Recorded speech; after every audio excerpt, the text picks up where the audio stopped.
महाराजा मान सिंह जयपुर का छावा, जिन्होंने भारतवर्ष की सीमाओं को लांघ के झेलम नदी पार करने के बाद अपनी शमशीर को अपने खांडे को धोया था। अब आज से 300 से अधिक वर्ष पहले आई जयपुर राजवंश में एक महान राजा हुए, महाराजा जैसे पाली पाली खेदरी मरण देश हित आस, ये उबो प्रताप सिंह, वो उबो दुर्गादास, ये उबो पृथ्वीराज। व्यक्ति जिसका नाम हनुमान मेघवाल, वो पार्लियामेंट मेंबर भी है ना। वो जिस जाति से आते हैं उस जाति का इस राष्ट्र के निर्माण में बड़ा योगदान। तो इन्होंने कहा कि क्षत्रिय समाज की बालिकाओं की डोलियां सामने जाती थी, शायद आपको इतिहास का अल्प ज्ञान। हम जिन इलाकों में रहते हैं, हमारी खेत खलियान पाली और मकान, उसकी सीमाएं आपस में जुड़ी हुई है। वहां हमारे भाव भी अच्छे हैं। क्या पता उनका राजनीतिक क्या फायदा उठाने का इरादा रहा हो।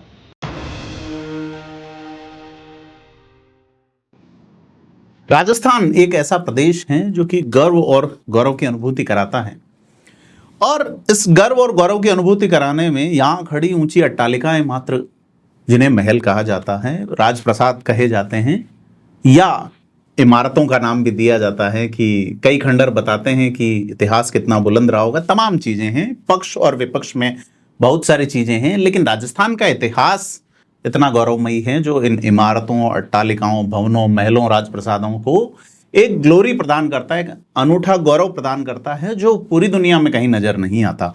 और इस इतिहास पे कई बार जब सवाल खड़े होते हैं, ऐसे सवाल जो चुभने वाले होते हैं और खास करके चुभने के लिए ही खड़े किए जाते हैं, तो फिर कुछ जवाब तलाशने की कोशिश होती है। और इसी कोशिश के अंतर्गत आज हमारे बीच मेवाड़, जिसका अपना एक अनूठा इतिहास है, मेवाड़ क्षत्रिय महासभा के अध्यक्ष अशोक सिंह जी मेतवाला है। सर, बहुत स्वागत आपका थिंक 360 के स्टूडियो में। आप पहली बार पधारे। जी धन्यवाद। क्या है ये राजनीतिक बयान हर बार महाराणा प्रताप के इतिहास को लेके आता है, महान कौन था, और साथ ही अभी हनुमान बेनीवाल जो कि नागौर के सांसद हैं, उन्होंने एक बयान दिया है कि राजस्थान से कोई युद्ध लड़ा नहीं। काफी इस तरह का बयान था जिसपे बहुत आपत्तियां आई, आपकी ओर से भी आपत्ति आई, तो आप क्या सोचते हैं इस पे, क्या कहते हैं? देखिए, मैं स्पष्ट शब्दों में कहना चाहता हूं कि जिसको इतिहास का अल्प ज्ञान हो या जो किसी संकीर्ण मानसिकता के साथ अपना माइंड मेकअप करके किसी जाति विशेष, वर्ग विशेष, संप्रदाय विशेष को अगर टारगेट करना चाहता है, तो ऐतिहासिक जो सत्य है और जो तथ्य है उसमें भ्रम पैदा करने का प्रयास करता है। जहां तक इस महान राष्ट्र, बृहत्तम भारतवर्ष के इतिहास की बात आती है जी, तो सनातन संस्कृति की बात आती है, छात्र संस्कृति की बात आती है जी, तो आपको मैं इतिहास के पन्नों को पीछे पलट के ले जाऊंगा जी। और वो इतिहास के पन्ने किसी शाही कलम और दवात के माध्यम से नहीं लिखे गए हैं जी। ये हजारों हजार क्षत्रियों, हजारों हजार क्षत्राणियों और वीर योद्धाओं और 36 कौम के, भारतवर्ष के रहने वाले योद्धाओं के खून से लिखे गए जी। खून से लिखे हुए इतिहास कभी कोई कुत्सित इरादे रख करके किसी शाही से मिटाने का प्रयास करना या उसको कलम के माध्यम से भ्रमित करने का प्रयास अगर कोई बयानों के माध्यम से भी करता है, वो कतई संभव जी। नहीं, ये पहली बार प्रयास नहीं। हनुमान बेनीवाल का मैंने नाम लिया, इससे पहले भी भाजपा के ही एक सांसद जो गुजरात से थे वो बोले, समाजवादी पार्टी के सांसद जो उत्तर प्रदेश के थे वो बोले।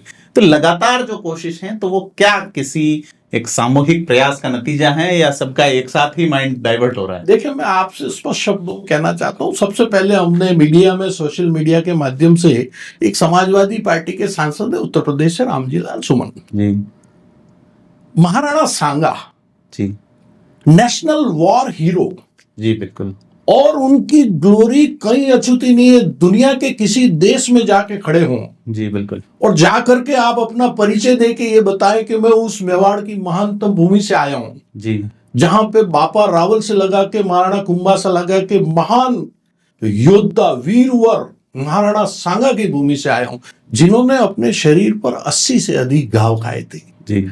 मैं बहुत तल्खी के साथ कहना चाहता हूं, उन 80 में से एक भी गांव महाराणा सांगा की पीठ पर नहीं था जी, जिन्होंने अपने शरीर के सभी अंगों में और अग्रभाग पर इतने संघर्ष को झेलने के बाद भी एक योद्धा की तरह लगातार सतत प्रयास करके इस राष्ट्र की रक्षा को गौ गंगा गीता गायत्री ज्ञान भक्ति योग कर्म और सनातन संस्कृति की रक्षा के लिए अपना सर्वोच्च बलिदान दे दिया।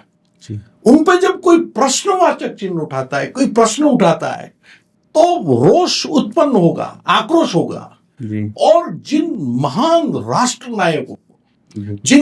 राष्ट्र नायकों की ग्लोरी को देख करके हमारे देश की 10 लाख से अधिक सेना जी। जब पाकिस्तान के सामने, चाइना के सामने, हमारे दुश्मन राष्ट्रों के सामने खड़ी होकर के युद्धरत होती है, तो हमारी राजनीति की सिस्टम का हिस्सा जो देश की सबसे बड़ी पार्लियामेंट का मेंबर है, वो हमारे वॉर हीरोज के ऊपर प्रश्न चिन्ह उठाता है, तो हमें विचार करना पड़ेगा कि दुश्मन हमारी देश की सीमाओं से बाहर बैठा है या राष्ट्र के अंदर पनप रहा है। जी, बिल्कुल। और अगर राष्ट्र के अंदर पनप रहा है तो मैं कहना चाहता हूं कि आस्तीन के सांप को पहले कुचलना चाहिए। लेकिन हम सभ्य समाज में रहते हैं, तो सभ्य समाज में किसी सांप को कुचलने का तरीका है, उसका माध्यम राजनीति होती है। जी। कि ऐसे इरादे रखने वाले लोगों को जड़ से उनके राजनीतिक हैसियत को खत्म करके उनको घर का रास्ता दिखाना चाहिए। वो पार्लियामेंट के सिस्टम का हिस्सा नहीं होना चाहिए। जी। और जाति विशेष में किसी महान राष्ट्रभक्त और ऐसे महान योद्धा को बांध करके रखना या किसी वर्ग विशेष का बताना, ये तो उनकी कुत्सित मानसिकता है। हो सकता है उनका कोई हिडन एजेंडा हो।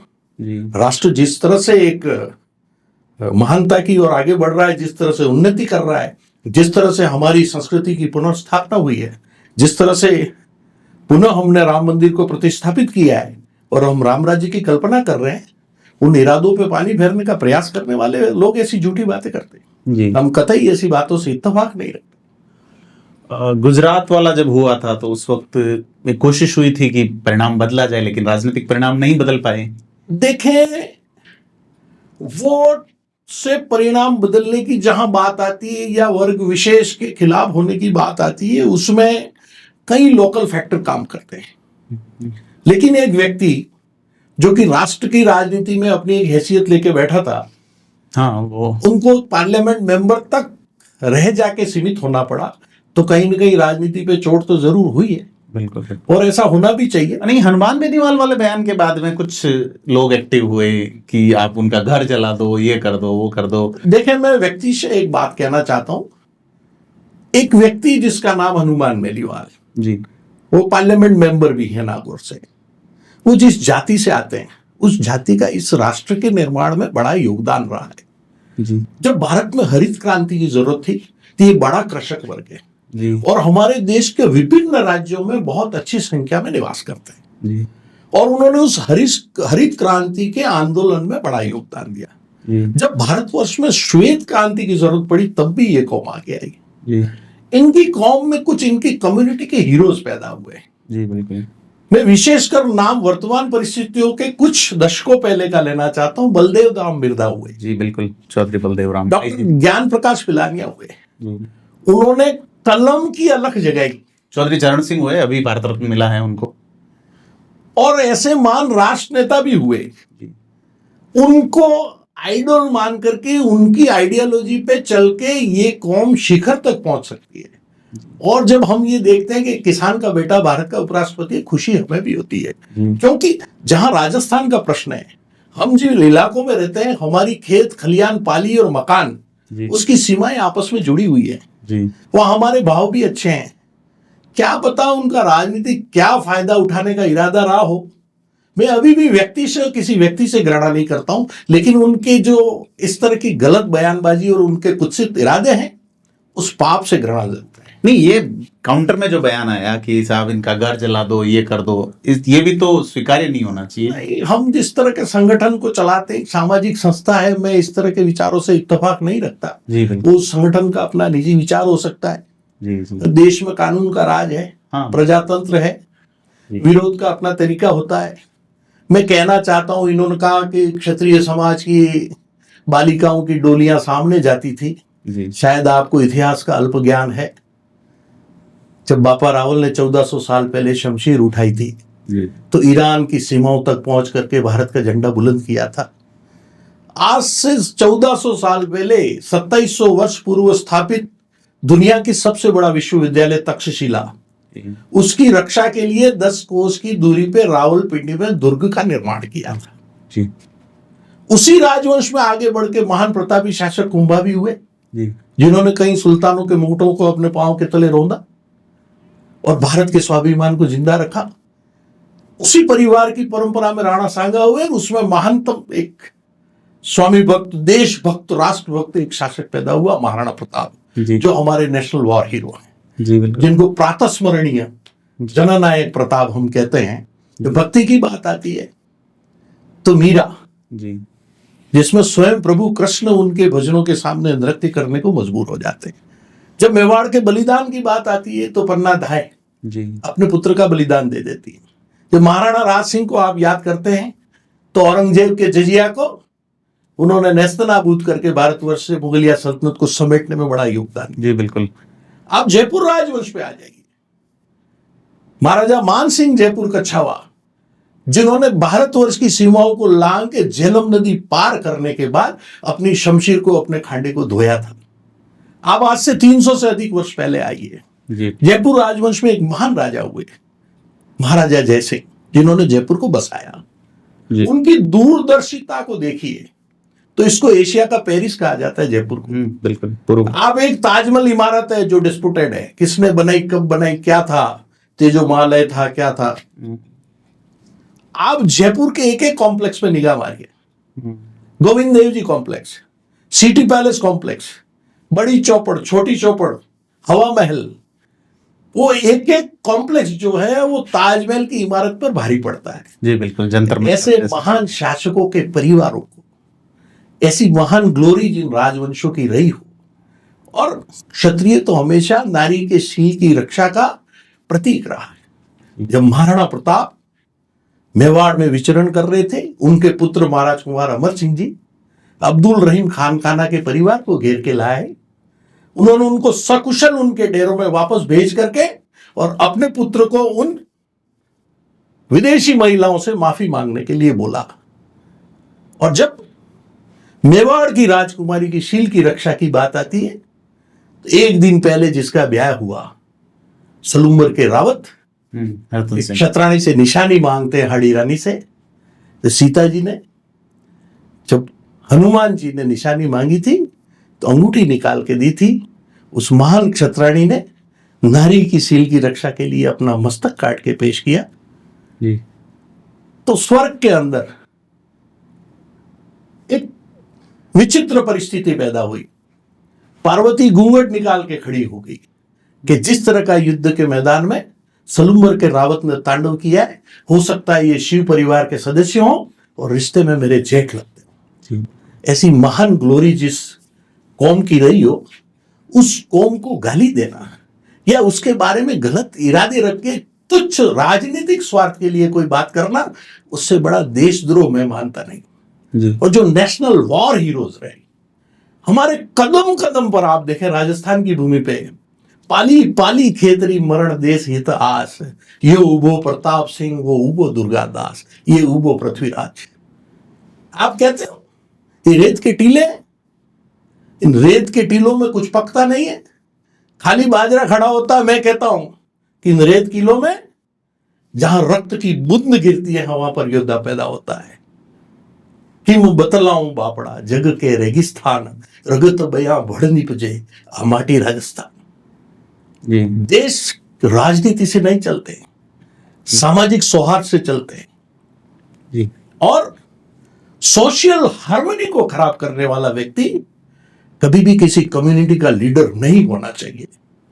मैं कहना चाहता हूं कि अगर कौम इस तरह के व्यक्ति को आगे बढ़ाएगी, दशकों पीछे चली जाएगी।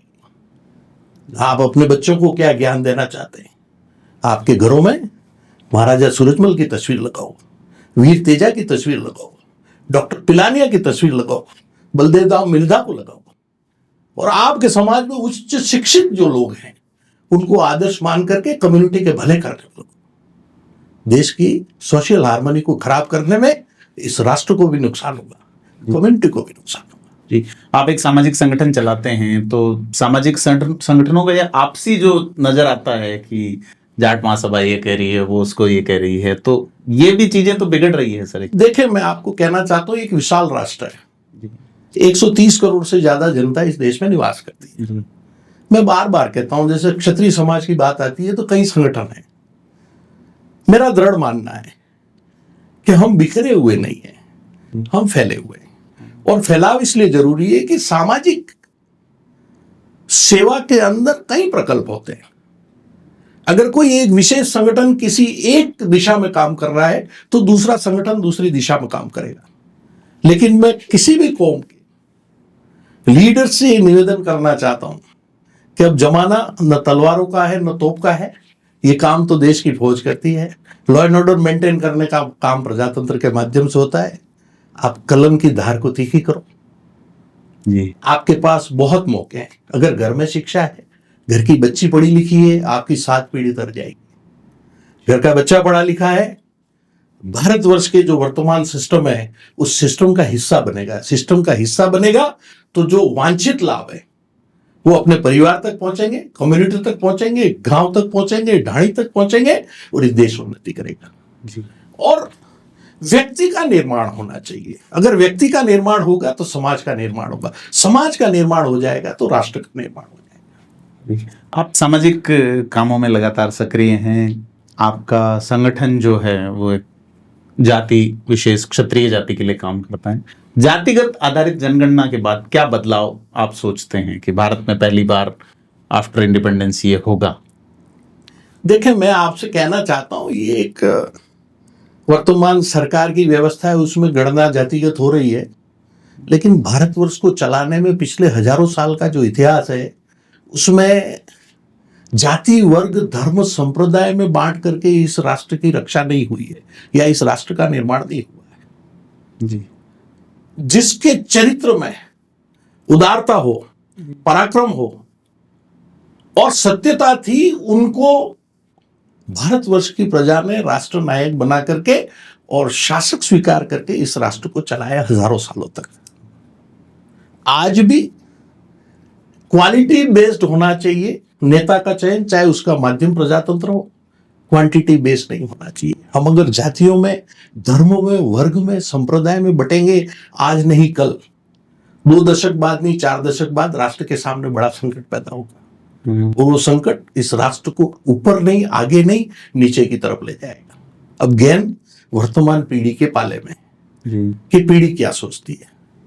और हर समाज को अपने सामाजिक संकीर्णता के दायरे से बाहर आकर के और राष्ट्र को अपने अपने समाजों से उज्जवल चरित्र के लोगों को निकाल करके राष्ट्र नायक राष्ट्र के चरणों में सुपुर्द करना चाहिए। यही भारत माता की सच्ची सेवा है और उसी से ये देश आगे बढ़ेगा। मतलब कास्ट बेस्ड जनगणना के बाद अगर राजनीति कास्ट बेस्ड हो गई कि साहब इसकी संख्या इतनी है तो इतने टिकट दे दो, और ऐसा कुछ आप कहना चाह रहे हैं? अगर इस संख्या के आधार पर देश की राजनीति दिशा मोड़ लेगी तो ये देश गलत रास्ते पे चल जाएगा। आज मुझे ये सौभाग्य प्राप्त हुआ, पिछले 15 वर्षों में मैंने दुनिया के अनेकों देशों की यात्राएं की जी। हम जाते हैं, वहां लोगों से मेल मुलाकात होती है, भोजन के समय होती है, बैठते बातचीत होती है। जब हम हमारा इतिहास बताते हैं, हम बताते हैं हम किस वर्ग से आते हैं, हम कहाँ से आते हैं। हम राजस्थान की भूमि से आते हैं, हम मेवाड़ की भूमि से आते हैं, समस्त राजपुताना क्षेत्र था उससे आते हैं, उत्तर भारत से आते हैं। हमारी इतनी नदियां पवित्र हैं, हमारे पहाड़ भी पूजे जाते, प्रकृति भी पूजी जाती है। हमारे यहाँ जनजाति के करोड़ों लोग देश में निवास करते हैं, उनके साथ भी भाईचारा सौहार्द के साथ रहते हैं। हम किसी धर्म, वर्ग, संप्रदाय के साथ कोई भेद नहीं करते। जब हमारी संस्कृति से उनको रूबरू कराते कि वो संस्कृति जो महावीर के आदर्श को भी साथ लेके चल रही है और जो बुद्ध के सिद्धांत के भी साथ है, जो श्री कृष्ण के सुदर्शन के पावर को भी समझती है और कृष्ण की बांसुरी की मधुर धुन को भी समझती है, तब उनको लगता है कि ये उस राष्ट्र से आया है जो विश्व नायक बनने के काबिल है। और आज से 20 वर्ष 25 वर्ष पहले मुझे जब पहली बार जाने का मौका मिला था, उसमें और आज के नजरिए में, दुनिया के नजरिए में भारत के नागरिक के प्रति बड़ा बदलाव देखने को मिलता है जी। वो आपको बहुत सम्मान की दृष्टि से देखते हैं। तो ये राष्ट्र जिस दिशा में आगे बढ़ रहा है, एक कुत्सित इरादे लेकर के इसमें विघ्न डाल करके जातिगत या समाज के आधार पर वर्गों में बांट करके सोशल हार्मनी को खराब करने वाले लोगों को समाज चिन्हित करे, उनको किनारे करें और वर्तमान परिस्थिति में जो राजनीतिक घटनाक्रम है उससे उनको निकाल के बाहर करें, ताकि ऐसे कुत्सित इरादे रखने वाले लोग यहीं कुचले जाए, हमारे सिस्टम का हिस्सा नहीं बने। बहुत बड़ी बात अशोक सिंह जी मेहतवाला कह रहे हैं कि राजनीति एक माध्यम है व्यवस्था को चलाने का, राजनीति ही देश नहीं है। और इसमें जो लोग हैं, इसमें काम करने वाले लोग में अगर किसी के इरादे ठीक नहीं हैं, किसी की सोच ठीक नहीं है और सामाजिक सौहार्द को बिगाड़ने वाली है, फिर तो पहचान करके किनारे करने की आवश्यकता है। आपने खूब समय दिया, इसके लिए बहुत धन्यवाद। और फिर कभी हम और मुद्दों पे आपसे रूबरू होंगे। बहुत बहुत जी बहुत धन्यवाद, आपका बहुत धन्यवाद।